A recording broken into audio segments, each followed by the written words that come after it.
Hi, I'm Richard Sefton and this is my podcast, State of Mind with Richard Sefton. I'd like to explore anxiety today. What is anxiety? I'd like to find out what may cause it, what may feed it, what we could maybe do to reduce it. Why has there been a massive rise over the last few years in people seeking help with social anxiety? So I thought, who could I speak to about all of this? Surely no better than clinical psychologist Dr. Claire Hayes. Claire, how are you? I'm great, Richard, and thank you very much for inviting me to talk about my favourite subject and my passion. Favourite subject. Thank you for joining me. Where are you joining me from this morning? So you might guess from my accent, I'm from Ireland and I'm actually living in Ireland. I live close to Dublin, and as I'm not sure how familiar you are with Ireland, but most people know of Dublin. But there's so many fabulous places, so not enough. So I hope certainly that you come and you visit and you explore. It's a great country. Yeah, I'd like to. It's like yesterday with the sad news of with Queen Elizabeth and watching her come through Scotland. I was watching that and thinking, God, the scenery is beautiful. I need to see much more of Scotland. And it's the same with Ireland. I live in North Wales, and so Wales is my garden, I suppose. I drive all around Wales and I love it to pieces. And I love England as well. But Scotland and Ireland I need to see much more of. Well, I did a train journey around Northern Wales when I was about 25. I was doing some training in London and I took a week's holiday and it was just fabulous. So you've beautiful, beautiful scenery there. And oh my goodness, the people were so friendly. I youth hosteled and it was just lovely. So I've great memories of Northern Wales. That sounds brilliant. Youth hosteling around there. I've been past, I drive past a few of the youth hostels and I think, God, wouldn't it be exciting to just, but I feel like I'm too old now. So I miss that chance. I miss the chance of backpacking. Yeah, I know what you mean. Although if you go youth hosteling in Switzerland, and that was the only other place I went, there are people of all ages, like right into their 80s, 90s who youth hostel. Oh, Mind okay. you, they're very expensive. I kind of suggest start with Wales first. Yeah, but I like a nice hotel bed now with my own room and a shared dormitory or whatever. Right, yes. So as I said in my introduction, I'd like to find out all about anxiety today. So what is anxiety? I mean, can that be answered?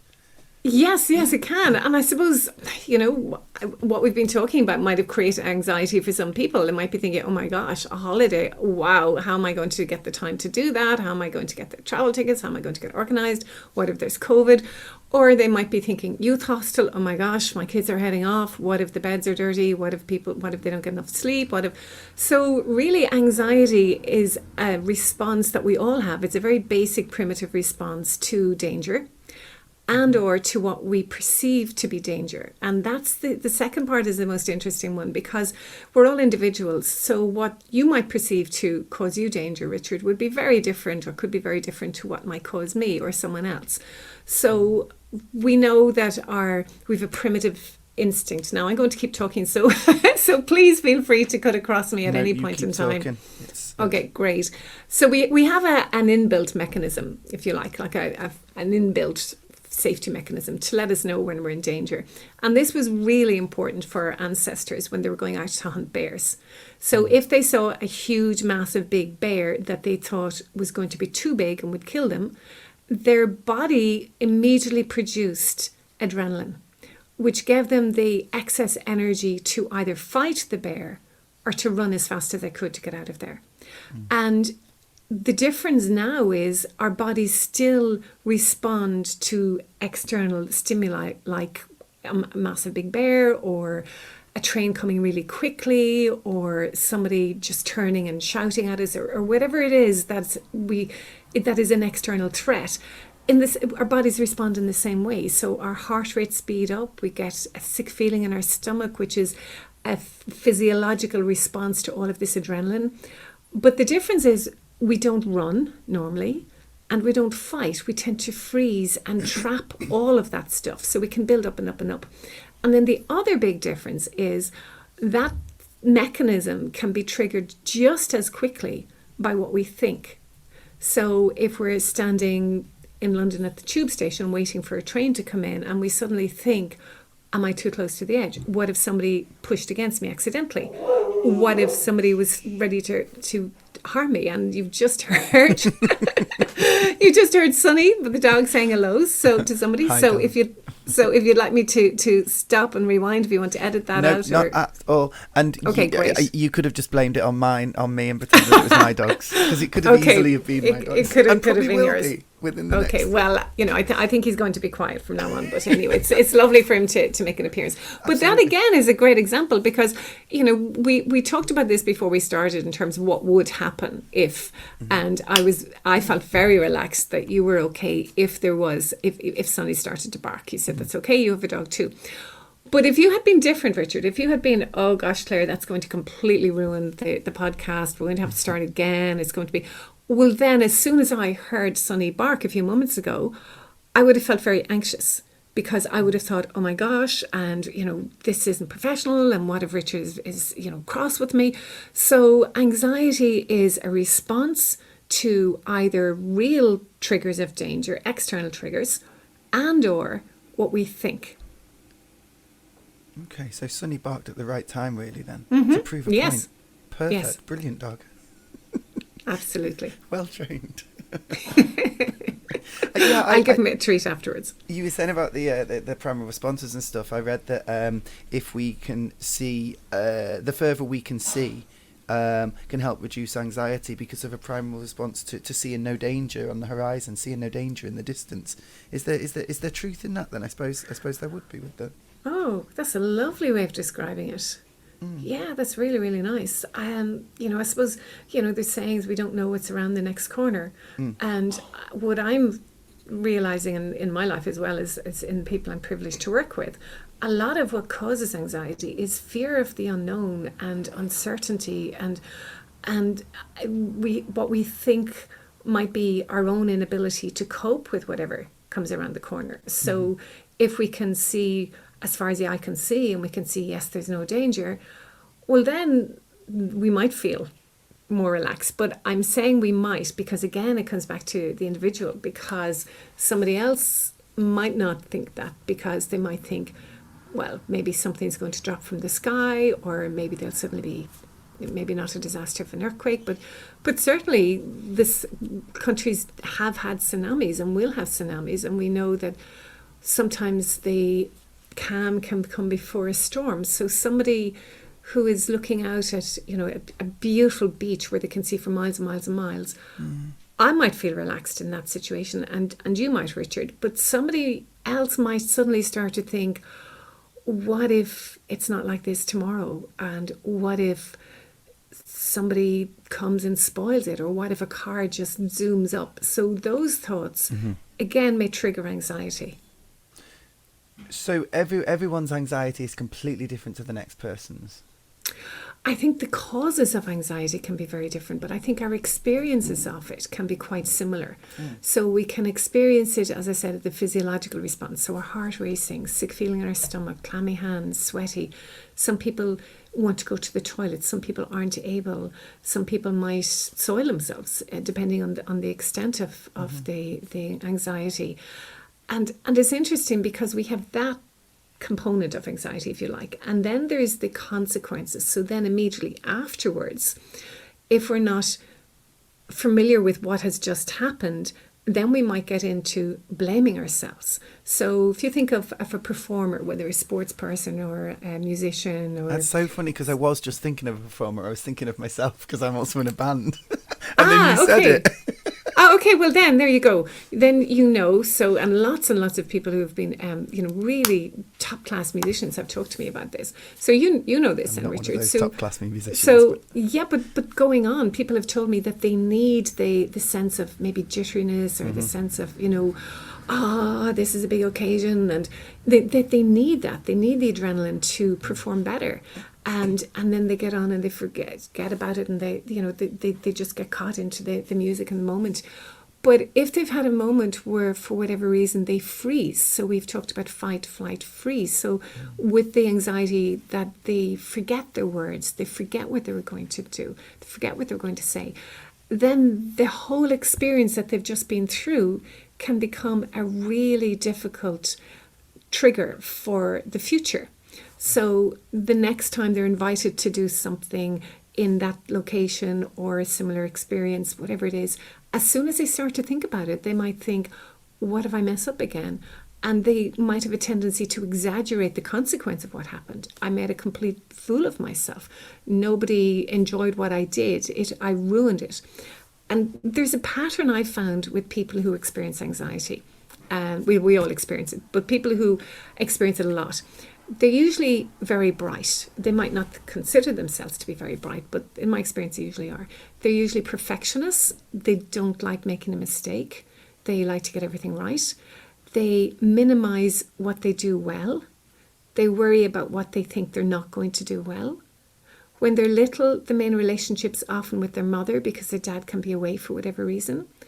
And as they get older, they can be quite controlling because they want things to be a certain way because they feel better. And maybe expand on that a little bit. If I jump into my car before I leave home and I'm just on automatic pilot and I'm in a rush, and then I suddenly think, did I lock my front door? Well, I might feel a little bit anxious. So to make myself feel better, I'll get out and check, and then I feel better. But then if I get back in my car and I think I didn't really lock it properly, then I might feel anxious again. And then I might get out and check to feel better. So with anxiety, we can do kind of one of two main things to feel better. So one is to do something to feel better, whether that's eat sugar, drink alcohol, perform as well as we can, or push yourselves higher, or look for reassurance or something. And that can develop into obsessive compulsive disorder because we can tend to do more and more and more of whatever it is that did start out by making us feel better. But the feeling better stuff can just reduce in quality and length of time so that we need more and more and more. So that's one thing. The other thing that we can do is we can avoid. So you find people, say, performing. So I'm never going to go and play that song again, or that particular piece of music, or I'm never going to be in that situation again, or I'm never going to do whatever it was again, because as soon as they start to think about it, the level of anxiety can be so severe and the physiological symptoms so hard, the sick feeling in the stomach, the clammy hands, all of that, really difficult, that the person decides, you know what, I'm never going to do it again. And then they feel better because they're avoiding it. But that's a slippery slope. So you have young children who don't want to be away from their parents, and we have separation anxiety, so they feel better when they're with their parents. They feel anxious, upset when they're in school. And then if they start to be allowed to stay at home, well, then the whole thing can spiral. And that can, if we take that further along the line, people can feel better by staying at home and not wanting to go into work. And COVID was challenging in lots of ways, and it was also great in lots of ways. But people who were experiencing anxiety learned, some of them, that they felt better when they were in their own little cocoon, away from everybody, away from the possibility of getting COVID, away from the possibility of upsetting anybody, away from the possibility of being hurt by anybody. And now that the restrictions have been practically completely lifted around the world, it's very difficult for some people to get back out there, because as soon as they start to think of whatever a situation is, they might feel anxious and then not want to feel anxious, so stay wherever they are. It's funny because, well, I'm assuming that everyone will do this whilst listening to this episode, hopefully, because it's what I'm doing. As you're talking, I'm linking it to things and behaviours and thoughts and feelings that I have, and yeah, it's all. The first time I knowingly suffered with anxiety, and when I'm saying anxiety, I'm talking about a panic attack, I suppose. Panic was during COVID, when we had COVID, me and my partner, and we sat on the sofa and I felt like I couldn't breathe, and we called the ambulance, and we both held each other's hand because we assumed, because what we'd seen on the news was, once you call the ambulance, if you've got COVID, that means you go into hospital, and when you go into the hospital with COVID, you don't come out. So we just sat there crying, silently crying, holding each other's hands, and the ambulance came, and he took all my measurements, all my SATs and everything, and he said, see, I feel that he may have phrased this wrong, but he went, "It's all in your head." Okay. And I was like, oh, okay. So I knew what he meant by that, but I thought if I was somebody else, I might have taken that maybe slightly wrong. But I thought, okay, this is the first time I knowingly have suffered it properly with a proper panic attack. And that was only, what, two years ago? Yes. So I've done quite well to get to 40 and not... Absolutely. And, you know, it's interesting how you picked up on the ambulance person's use of language, because I'm going to do the same with yours. Language is so important. And you might have noticed I've been deliberately saying about people who experience anxiety. Yeah. I haven't been saying people who are anxious. And I see a very important difference. We all experience anxiety, and some people experience it to a greater extent than others. They might experience it more often. But when we use the language experience anxiety, it normalizes it. Whereas when you described yourself as suffering from anxiety, it's completely different, Richard. Completely different. So also panic attack, the word panic in itself can generate a sense of anxiety. So again, if we think in terms of, well, anxiety, number one, is normal. It's a normal response to danger and or perceived danger. And really it's I know you're going to move on to what do we do about it, but part of that is really using language to help ourselves cope with it as best we can. So I have just experienced anxiety, and then we move into the next piece of how to manage it. Yes. So, the first time I knowingly experienced anxiety, the reason that I say knowingly is because I've obviously experienced it a hell of a lot of times. Like you say, before going on stage, before going to perform, I, like you did say before, I normally need to go to the toilet quite a lot. I mean, I always put that down to I also have to drink a lot of water before going on to sing, or drink water during. But I know from when I was performing as a child that that's my response to the nerves. So I have experienced anxiety all through, but the first time that I experienced that the heightened anxiety, the panic that I spoke of was then 2 years ago. And when you think about it, didn't it make so much sense that you would? Because the context, you know, you were in a situation with your partner where the meaning, in my work, it's not what happens is important, it's the meaning of what happens. So the meaning for both of you at that moment in time was that you were at death's door, literally. Yeah. And if you had been sitting there feeling wonderful and delighted and, you know, singing songs and happy songs, and you might have sang sad songs, but happy songs, that would have seemed a bit odd. So I think anxiety gets bad press, that we think if we experience it, then there's something wrong with us, that it might be seen to be a weakness or something terrible. And what happens with people who experience anxiety to the extent that you did and described it as a panic attack is then what happens very quickly is the fear of getting another one. And also the shame for some people having had experiences of anxiety in terms of how they've responded. They can have a huge sense of shame, and that in itself becomes a much, much, much bigger thing for them to deal with rather than the actual anxiety. Have you heard of people talking to their anxiety? Oh, yes. And what's that all about then? Well, that's moving into how to manage it. And a few moments ago, you referred to feelings and thoughts and behaviours, and I know you know this. I know you know this, but for people who don't, they're the key points of a particular way of working called cognitive behavioural therapy, CBT. And C is thoughts, cognitions. B is our behaviour, and T is therapy. And I came across CBT initially in 1988, and I had trained as a primary school teacher, and I was in my second year teaching, and I had 3 children in my class that were age 10 who experienced anxiety to a fairly severe degree. And what I found it was reassuring them was not working. Telling them they were fine, they were grand, don't worry, it doesn't matter. It just did not work. And I didn't know what else to do. So there were a few other reasons, but those 3 children were influential in my choosing to study psychology, go back to college to study psychology, to be a better teacher. I didn't know at the time that actually a lot of that was based, my interest in anxiety was based on my own experiences of anxiety as a child. I only discovered that as I got older. But back in 1988, in that first postgrad course, the first psychology course, I came across CBT for the first time. And I remember being really taken aback, Richard, because I had never heard of it. And yet here was something that was being used with people who had severe difficulties, severe depression, severe anxiety, severe eating disorders, and so on.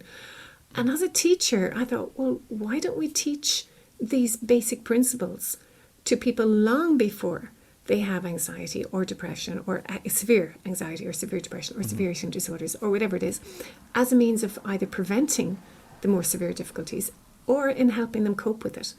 So that's my passion. That's the journey I've been on since, and I love it. So CBT is really a very clear way of working, and people sometimes criticize it as being a quick fix and there's no relationship. I mean, the core of anything therapeutic, as you know, is a respectful relationship. You can't go in and buy milk, really, in an enjoyable way without having a respectful relationship with the person, and but particularly with ourselves as well. So do you want me to go into how I explain CBT or not? No, absolutely. Okay. All right. Well, I've developed a very clear 3-step approach. So the first is to draw an inverted triangle, so a triangle with the point pointing down. Put whatever we're concerned about in. So if somebody is experiencing anxiety about COVID or performing or exams or going in to get a test. Actually, if we go with the getting a test, so somebody notices that they have a mark on their skin and they think, oh my gosh, could this be cancer? And they feel anxious. And they either make an appointment to see a medical person or they ignore it and worry. So if we take that as an example, because that's probably something that practically everybody can relate to. Does that seem okay as an example? So if we so the thing is the mark, so we put the mark in the center. So what is the person thinking? Well, if it's got worse, they might be thinking, I should have done something about this before. And what if I'm making too much of a fuss about it? And what if it isn't anything? And what if I go to the doctor and he or she thinks, I'm pathetic for making such a fuss? But what if I don't go? And what if I don't go, and what if it gets worse? And what if it turns into cancer? And what if I'm told, well, if you went at the beginning, you could have been saved, but you have 2 days left to live? So they're all scary thoughts. We're writing all of those down. So when the person thinks each of those thoughts, how are they feeling? Well, they're feeling anxious. They might be feeling stupid. They might be feeling upset. They might be feeling really frightened. Might be feeling embarrassed, ashamed. So on the top left of the triangle is the letter T, so T for thoughts. On the top right is F for feelings. And then at the bottom is A for action. So what is the person doing? So the person might be avoiding, might be procrastinating. They might be replaying movies in their head of the past. So the last time they had something and they went to the doctor and they felt so stupid and it turned out to be, a mild cold rather than pneumonia. So they might be replaying that. They might be watching movies in their head of the future. They might be anticipating going in and the doctor giving out to them for wasting his or her time. Or they might be anticipating that actually it's really serious and they only have 3 days left to live. They might be comparing their mark with previous marks or marks other people might have. They might be Googling, might be terrifying themselves by Googling. They might be talking about it. They might not be. They might be completely denying that the mark is there. They might be doing something to make them feel better, like alcohol or nicotine or drugs or sugar or whatever else. And that could be a means of distracting as well. They might be talking about it. They might be talking about it incessantly to friends, family. What do you think? What do you think? Do you think I should go? What do you think? Looking for reassurance from people saying, it's okay, it's only a tiny little mark. No, you don't need to go. Or, oh my God, that's huge. Or, that looks worrying. So that's literally catching what the person is thinking, how the person is feeling, and what the person is doing. In doing that, Richard, that can create anxiety, or that can maybe escalate anxiety, because it's confronting actually what is the person thinking, what are they feeling, or how are they feeling, what are they doing. So the first step might not necessarily make people feel better. And actually it's an interesting point, because in my work as a clinical psychologist, a lot of people who come to me who experience anxiety, maybe everybody, they want to feel better. They don't want to feel worse, they want to feel better. And my experience of anxiety is that the treatment is similar to the treatment for cancer. Chemotherapy does not make people feel better initially, it makes them feel worse. So with anxiety, when we confront anxiety, when we actually look and see what is going on here, we might not necessarily feel better, we might feel worse. So catching what we're thinking, how we're feeling, what we're doing might make someone feel worse.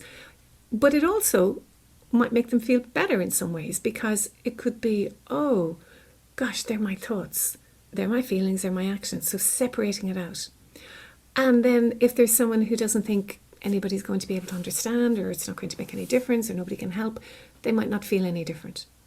So the first step of a 3-step process is catch what am I thinking, how am I feeling, what am I doing. The second step are 4 questions. So question 1 is, do my feelings make sense, or does the person's feelings make sense? So again, going back to you and your partner sitting on the couch, feeling frightened, waiting for the ambulance. Did it make sense for you to feel frightened then? Yeah. What do you think, Richard? Yeah. Yeah, me too. Absolutely. If you're feeling happy, I'd have been worried about you. Well, unless you didn't particularly like your partner, but you know, so somebody who is genuinely concerned about a mark on their arm that they think might be cancerous, that they're afraid of getting it checked, does it make sense for that person to feel anxious? Of course it does. Yeah. If they're thinking they're going to be laughed at, or they're going to be wasting the doctor's time, does it make sense for them to feeling apprehensive, anxious, uneasy? Of course it does. If they're thinking, I should have done this long ago, and they're feeling angry with themselves, does it make sense for them to feel angry? Of course it does. So their feelings make sense. Okay, and there's a whole pile of other things around feelings that I won't go into. It's just giving an overview of this. The second question, so our feelings can be very difficult, but if we recognize that they make sense because of either what's happening in our lives and or what we're thinking, then we can be kinder to ourselves about having them.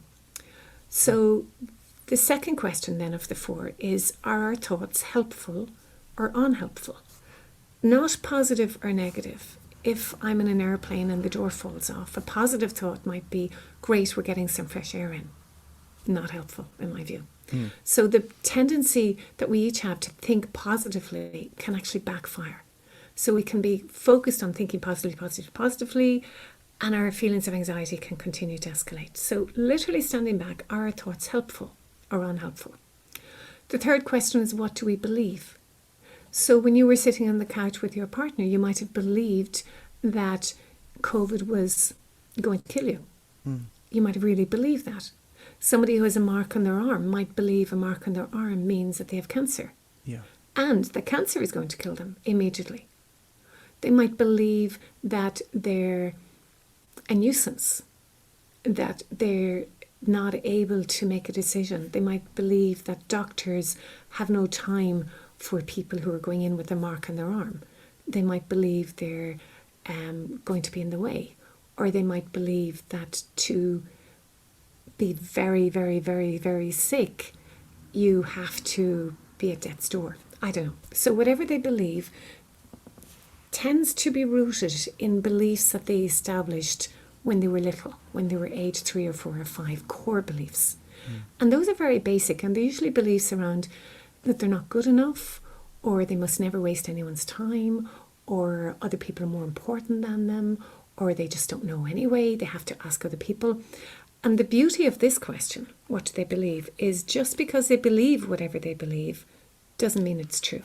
As you discovered with the ambulance driver, just because you might have believed that to experience anxiety to the extent that you did equaled almost dying, actually no. It was something completely different. It was a normal response to anxiety at a very heightened level.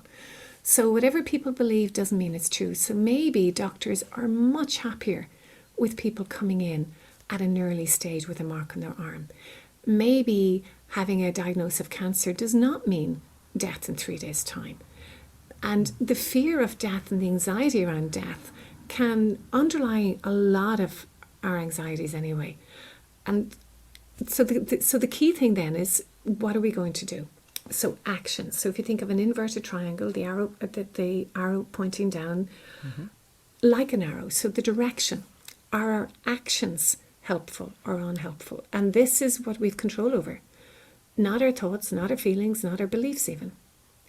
So whatever we believe doesn't mean it's true, but our actions might be helpful. So procrastinating, denying, avoiding, none of those are helpful. Making an appointment and going to the doctor and getting it checked, facing our fears, it's actually very helpful. Yeah. So taking action, taking helpful action. So 3 steps. So the first is catch what we're thinking, how we're feeling, what we're doing. The second are those 4 questions. Do our feelings make sense? Are our thoughts helpful? What do we believe? And are our actions helpful or unhelpful? And then the third step is what I've called the ABC coping sentence.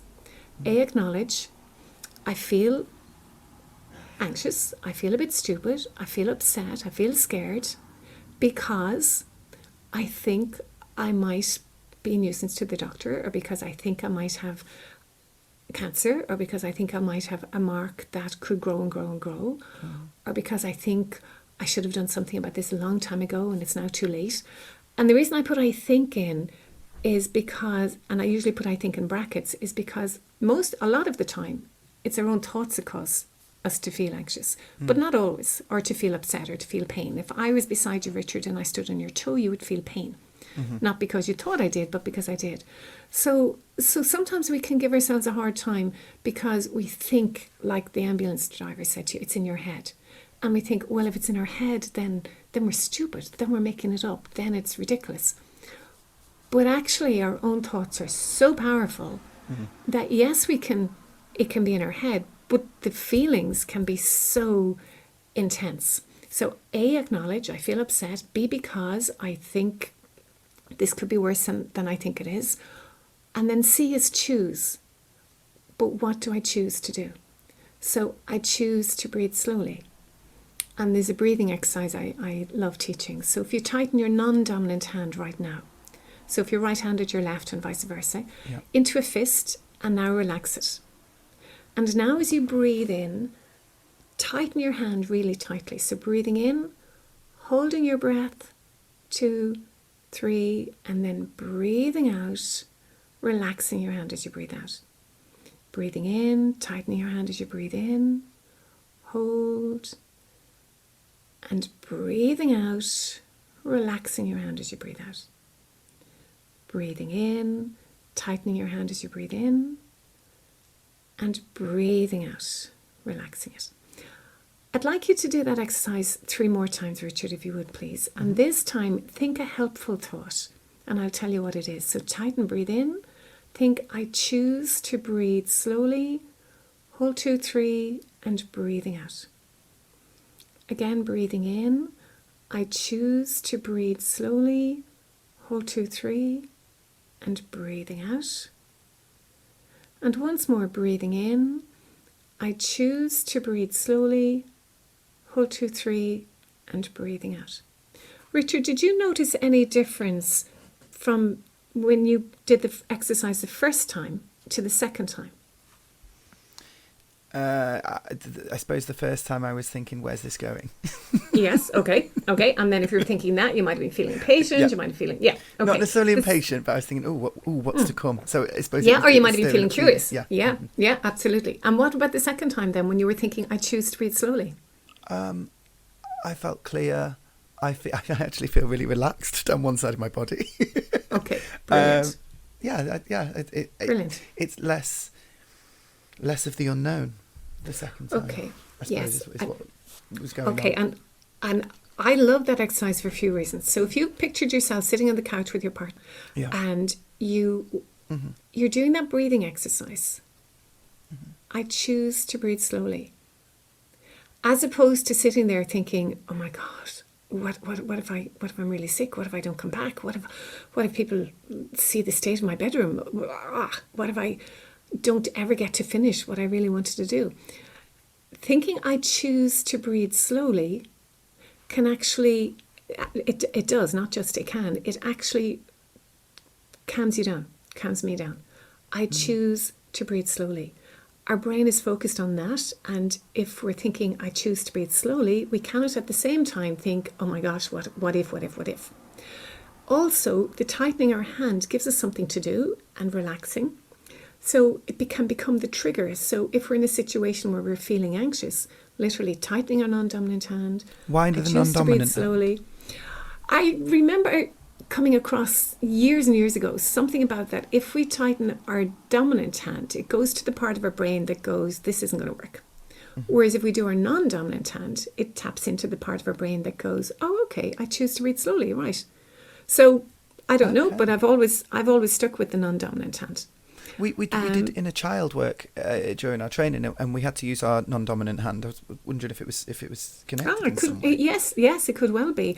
I mean, there's a wonderful book, Left Hand, Right Hand Writing or Drawing or something. I haven't got the title right, but I'd often use a non-dominant hand with people, and even suggesting that they maybe have a crayon in their non-dominant hand and a pen in their dominant hand, and they have a conversation with each other, and it can be fascinating to see what comes out. So yeah, there's so much that I don't know, so I'm not sure why, but I think it's more powerful using the non-dominant hand. So I feel upset because I think the doctor might be too busy to see me, or I feel worried because I think I might have a really, really, really terrible skin cancer. And then somebody might feel stupid because they didn't wear factor 50, the last time they were in holidays. So again, this is where the meaning of it is individual to each of us. But I choose to breathe slowly. But there's other ones. But I choose to take my power back from the anxiety, facing it. But maybe I'll be okay. But I choose to act in a way that's helpful. And as you were doing the breathing exercise, I could feel myself becoming a little bit anxious, very anxious, because I'm going to say something that I've never done before. But I've written a few books on this, and there's a fourth book coming out next spring on the ABC coping sentence. So I've never publicly promoted my work in this way before. So I feel anxious in saying that, but I'm really looking forward to that book being published, because there's lots and lots of different options for the ABC coping sentence, and it's a very simple book, and on one side of it I choose to take my power back, and then on the other side there's a paragraph explaining why I'm suggesting that. And then the other thing that I've developed is for me to explain all of this in detail, it usually takes about an hour and a half.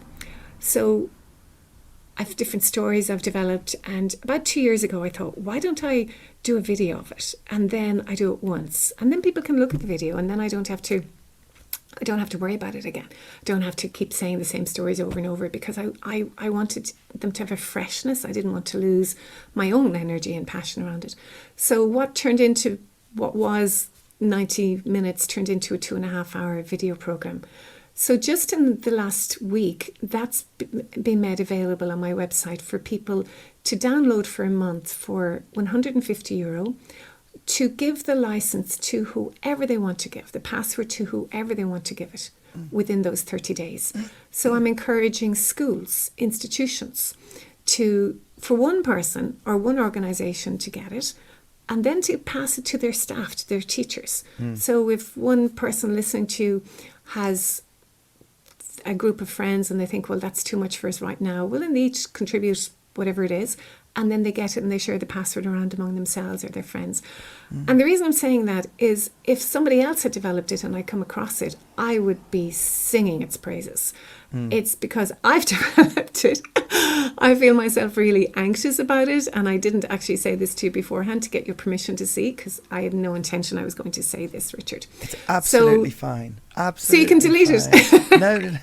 No. You can delete this bit if you want. I feel the need to dig into why you feel so.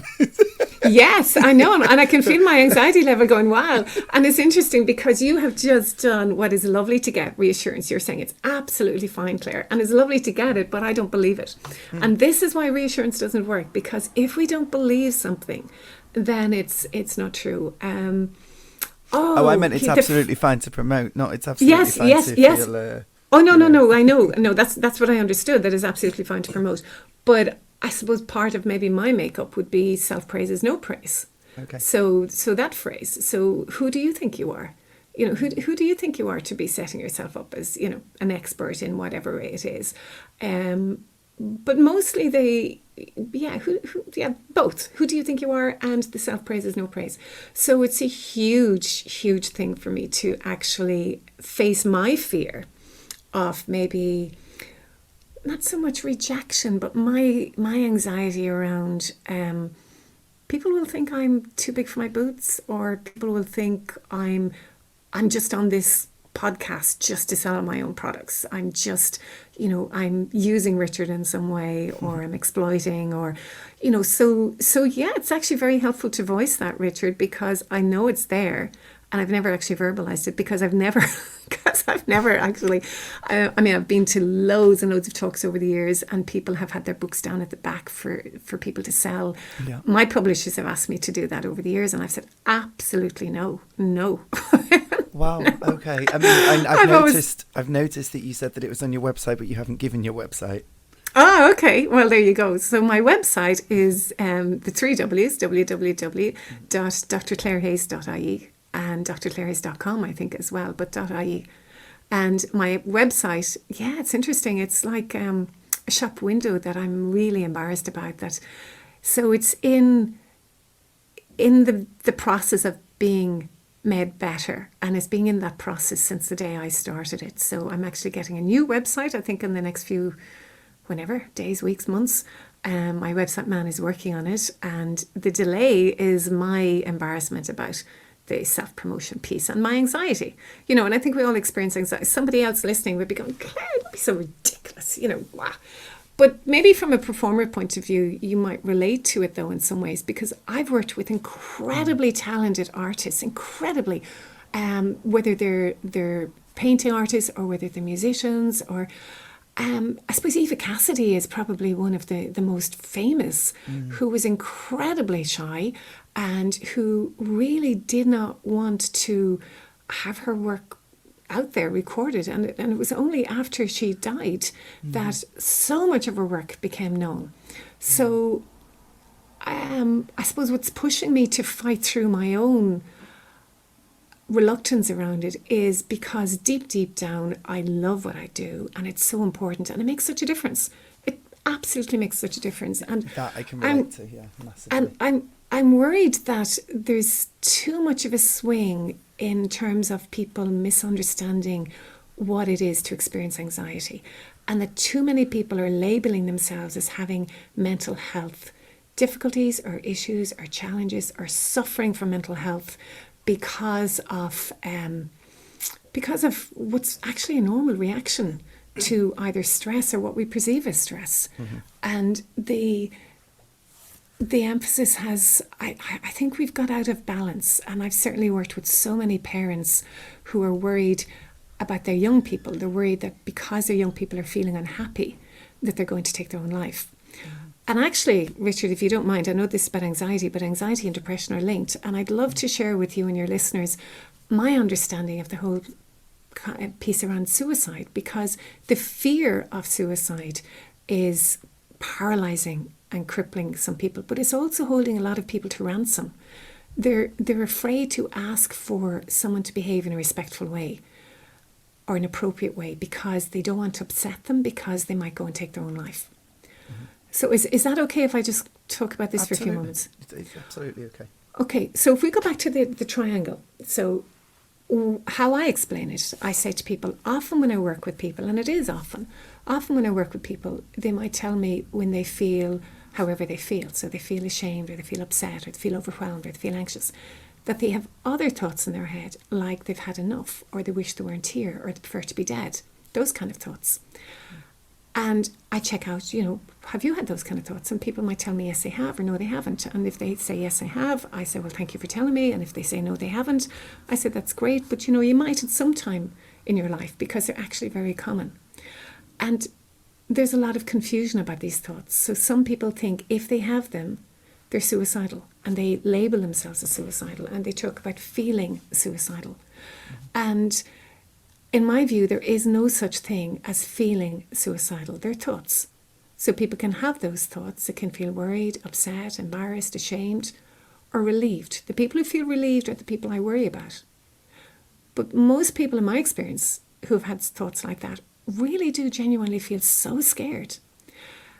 So just because people think they're better off dead, number one, does not mean they're suicidal. And number two, does not mean they have to take their own life. There are always options. The tragedy is, too many people don't know that. And in the past, people have died not because they were suicidal, but because they thought they were, particularly if they had alcohol in their system. So alcohol takes the brakes off. And also drugs, other substances. So if we stand back, and I encourage people not to ask anyone if they're feeling suicidal. There is no such thing in my view. So to focus on their thoughts. So yes, they have the thoughts, so they can be very frightening thoughts. So have they plans made? Are they going to take their own life? And people often say to me, oh gosh, no. I say, okay, so then we don't have to worry about them. So you have horrible, upsetting thoughts. Okay.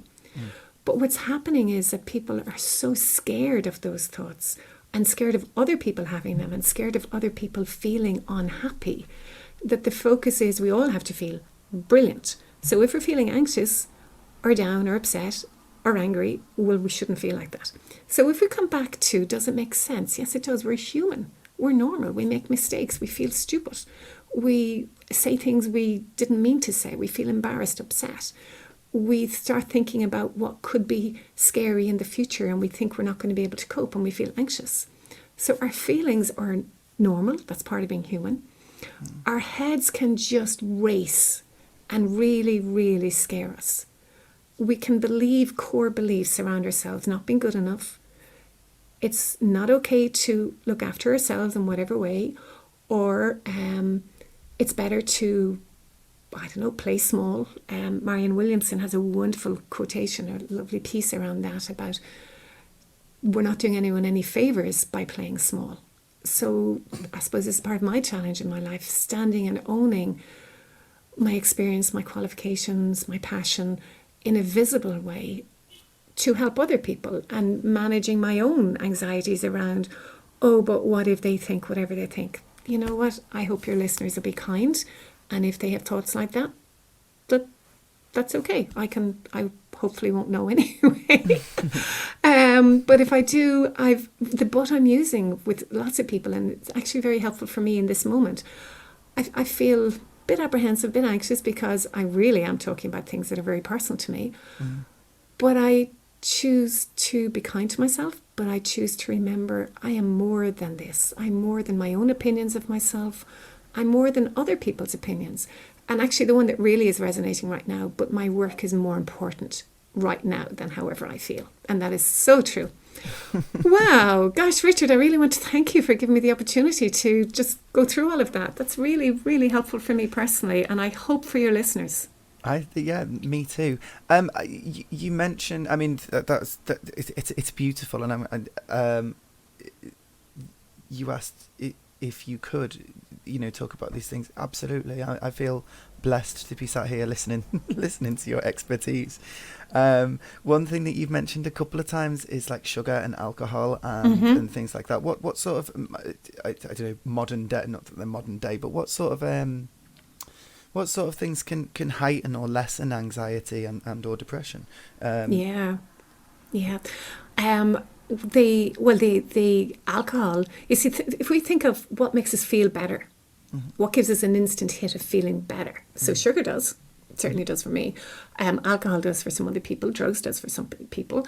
And they might think, yeah, that's great, they feel better. But then that sets up a dependency, a craving. And then we have three really important words: intensity, frequency, duration. How much do people have to take to feel better? How intense is their experience, or intense is what's happening, and how long does it happen? I might not be popular with a lot of people for what I'm going to say next, but I encourage people to actually cut alcohol out completely, 100% completely, for 3 months and see what happens. And some people are surprised. They actually discover they can't do it. And I say, if you can't do it, you might have a problem. And Yeah. I've given up asking teenagers, in terms, and young people in their 20s. And now, I suppose, as I get older, that age gets older as well. People late 20s, 30s. How much do they drink? Because the common response was, normal, the same as everybody else. But when I checked out what normal was, well, it certainly didn't fit with my understanding of normal. And my GP, going back to the example of, the mark on your arm, I went to GP one point and I was talking to her about breast cancer and risks related with HRT, because there's a lot of confusion about that, and that's something you never have to worry about. But she said something which I was really shocked by. Well, she indirectly said, I did. That's what my mum had, breast cancer, and she couldn't have the HRT. The first time round, I'm talking. This is yes. Nearly 20 years ago. Yeah. Okay. Oh well, then you see, But there you go. That's good directly, learning as well in terms of making assumptions, which is something. But there has been a link, whether it's true or not, that can create anxiety. So if somebody is on HRT, then they're at a higher risk of breast cancer. So I asked my GP about that and looking at options whether I would go on HRT or not.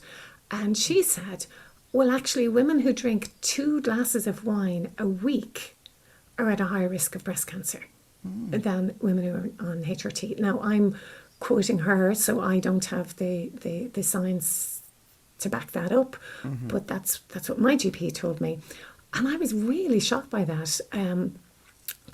I thought, wow, I know lots of people who drink, a bottle of wine on a Friday night to feel better, and it's become associated with, oh, I've had a tough week, this is my reward. So I know, though, alcohol affects mood. There's no doubt about it. So it can be a downer. It can give people a high, but then the next day they feel bad. Also, the actions that people take as a consequence of being on alcohol can afterwards make them feel very down if they've acted in a way that's inappropriate or inconsistent with their own values. It also leaves people vulnerable to being taken advantage of, being sexually exploited, being manipulated. So there's so many reasons why alcohol is not actually helpful in lots of ways, and drugs the same. And I know cocaine, cannabis has become, for lots of people, the norm, a way of unwinding, a way of managing their stresses. Again, I can't emphasize enough how destructive both the behaviour of relying on something like that and the consequences of the actual substance can be. Sugar as well. I mean, sugar affects our mood. Sugar affects our weight. Caffeine. I went to a talk years and years ago on the effects of caffeine. I sound like a real killjoy now at this stage. No, not at all, because I'm sat here with my it's a shake with blended banana, but I've got coffee in it, and I was thinking, should I really have a strong coffee drink whilst I'm talking about anxiety? So you're not talking about sounding like a killjoy. I was already thinking it. Okay, well, that's really interesting. I went to a talk given by Dr. Jack Jacobs, I think. Anyway, years and years ago, and I'd had a beautiful cappuccino before this talk, and it was at a psychology AGM, and he was a guest speaker, and I'm trying to think of his name. That's my hesitation, but I let that go, and my anxiety going, oh, people think I'm not professional, and I'm, anyway, let that go. It'll come back to me. So I, at the time, for many years, was I'd experienced migraine to a very, very severe extent. And good friends of mine who were both doctors had told me to start taking very strong coffee when I got migraine. I used to drink coffee much, but I got into the pattern of taking really strong coffee, really strong coffee. They say caffeine is in migraine prescriptions. So when he started to talk about how really, really dangerous caffeine is, he talked about caffeine. I asked him a question, so I'll tell you the question in a moment. But he talked about how the nicotine companies had developed how to fudge research data, and the caffeine companies came along and followed it. So he said, so when there's research to say that drinking X amount of caffeine a week does this and this and this and makes you feel better, they're not actually researching that with people like me who haven't drank coffee in years and years and years. So anyway, he was very, very convincing, really convincing. So my question at the end, and I prefaced it with, I have just had my last cup of coffee, and people laughed. And I asked him, if caffeine is so bad, why is it in migraine prescriptions? So his answer was very convincing as well. And that literally was my last cup of coffee. And the following day, I was on a long-awaited trip to Paris with a very good friend of mine. And we were on a tour bus going around Paris. And I had the worst headache I've ever had in my entire life. And she was begging me to take medication and begging me to take strong coffee. And I said, no, I've just had my last cup of coffee. And that phrase worked. And after about a week, my headache lifted, and I've never had migraine to the same extent. So speaking personally, I know the impact of caffeine, and I didn't realise I was massively overdosing. So this man said people think they have to have their first cup of coffee in the day to get themselves better. But he said if they do what I did, if they go through the withdrawal symptoms, well, actually, their energy levels are so much better that they don't need that coffee. And he said tea is just as bad. So he drinks decaffeinated tea, or certainly did at the time. Yeah, I'm normally on decaffeinated coffee and decaffeinated tea. But I woke up really early this morning at like 5 o'clock and couldn't get back to sleep. So I thought I'm going to need caffeine. But yeah, like what you've just been saying, if that was completely out of my system, I possibly would have been fine. Or I possibly wouldn't have woken up early. Right. Because I did have a tea late last night. Yeah, well, it's amazing. I remember somebody saying that if sugar was discovered now, that it wouldn't get past any of the health regulations. You know, so I think my brother says that quite a lot. You know, he tried his best to keep the majority of sugar out of my nephews and nieces' diet and stuff like that. And because they're not used to it, they weren't craving it. Yes. So it's balance, though, really. So I choose to have a balance in my life, and I love the power of the word choose, because I say to people sometimes, if you turn up to get on a plane or a train or a bus, your job is to get there, make sure you're in the right place and pay your fare. But your job is not to drive the plane or steer the bus, or if I got those right, steer the plane, drive the bus. Anyway, it's not to be the pilot or the train driver, the taxi driver. So if we have thoughts in our heads, I should have, I didn't, I have to, I can't, I won't, we're going on a particular journey. And if we have thoughts in our head, I choose to have a balance in my life. I choose to give myself every chance. I choose to be kind to myself. Well, then we're going on a different journey. And the kindness is so important, because, again, we've talked about anxiety, we've talked about depression. For me, the common denominator is anger. And it's usually anger turned inwards, where people are feeling so angry at themselves, with themselves, for experiencing whatever they're experiencing. So, you know, after, when you described yourself sitting on the couch and the ambulance man came, and ambulance people came, and they went, can you remember afterwards, Richard, when you realised that, you know, he said it's all in your head, did you feel stupid? Did you feel relieved? No, I felt stupid. I was thinking this before when you were saying it, because I feel stupid even saying it, but there was a part of me that was, when he was saying it, I was almost thinking, no, don't tell me that I'm imagining it, tell me it's real. And that's really weird, because the reality would be me dying, so why would I want them to say that? But yes. Yeah, but that was the weird absolutely. thoughts that were going on in my head. I'd rather that than feel so stupid to have to say, oh yeah, I imagined it all. Absolutely. And that's what happens every day when people leave a GP surgery, feeling stupid because they thought or they might think that they were wasting the doctor's time because they didn't have, you know, or they weren't sent for tests. And it is, you know, when we stand back and look at it, it's like, wow, where did we learn that stuff? Rather than feeling so proud of ourselves that we were proactive to go in and get a mark. I'd love if somebody listened to this, takes a step and goes to a GP because if they've got a mark on their arm and discovers that it's nothing and they don't have to worry about it anymore, or discovers that actually, you know what, it's something that could have turned into something sinister if they had left it. That'd be lovely. I absolutely hope that they will, yeah. Yeah. Absolutely.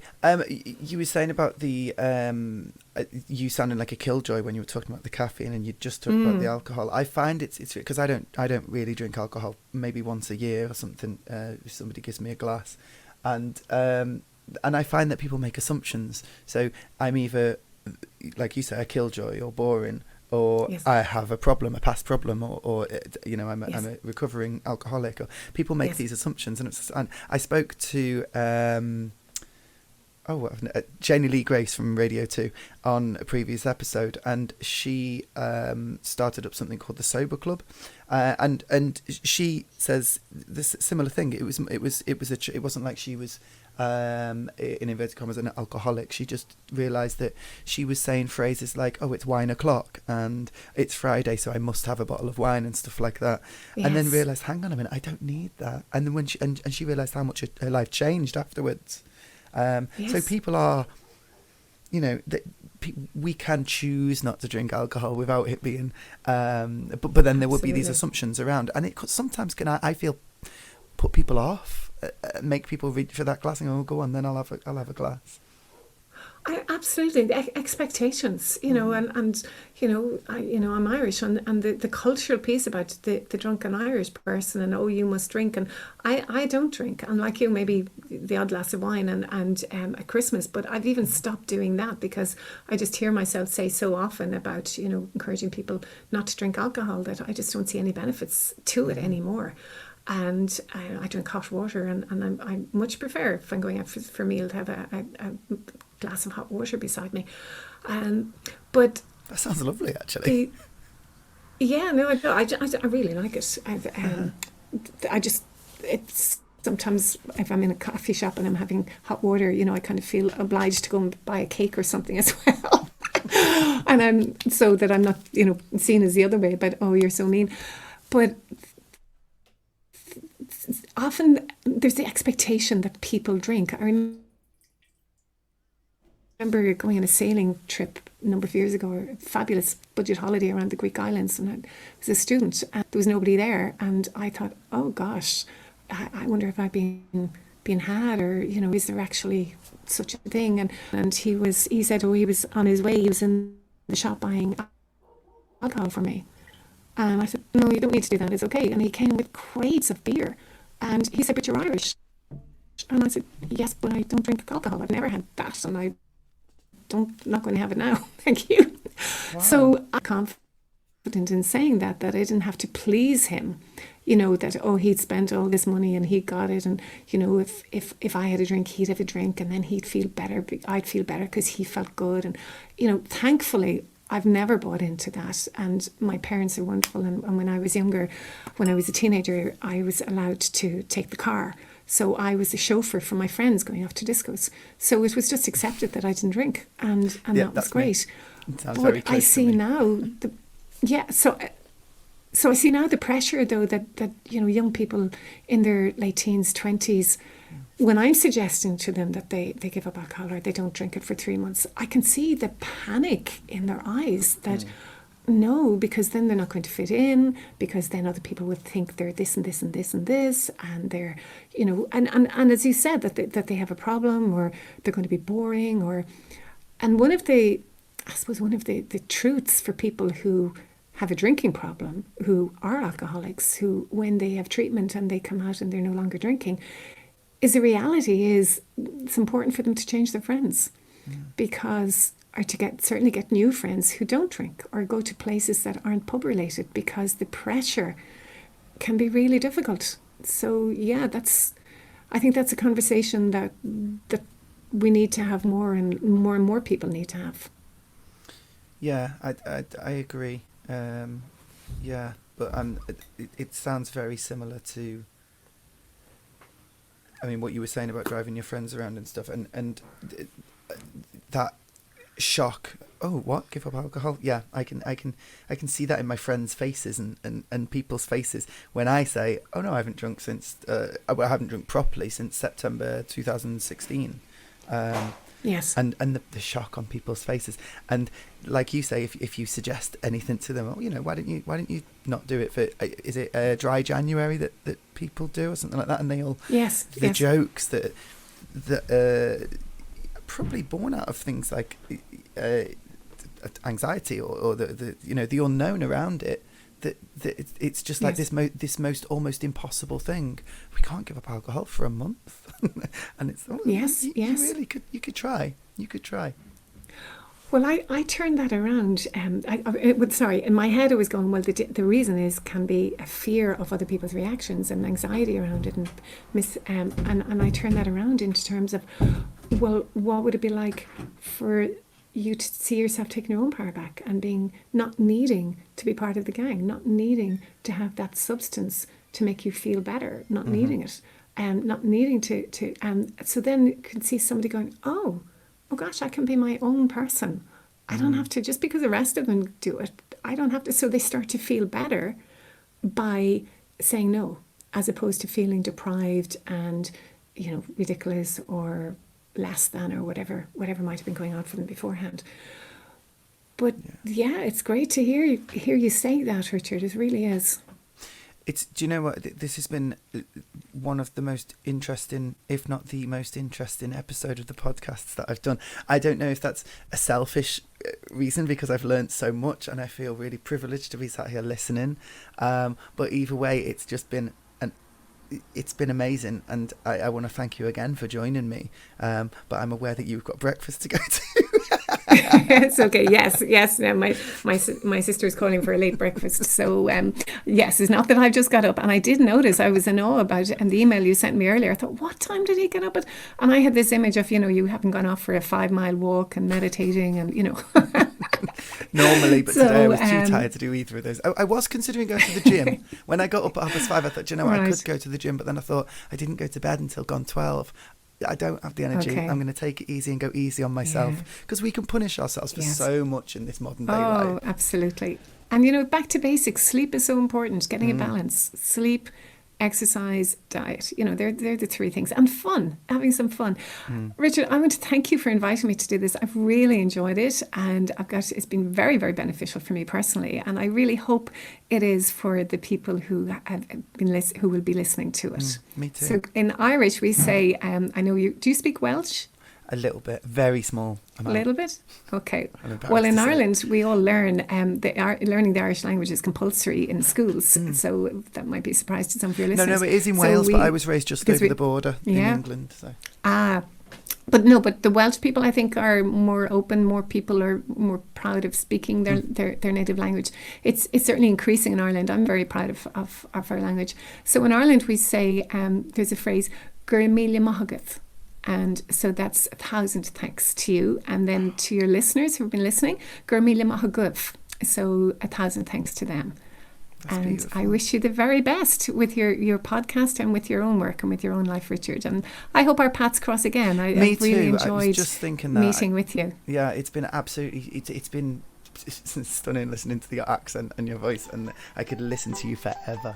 I was thinking the same thing. I hope our paths cross again, and who knows, maybe I'll come over to Ireland and we'll have a hot water together. Yeah, absolutely. I look forward to that. You take care of yourself. Okay, you too, Richard. Thank you very much. Thank you. Thanks a lot.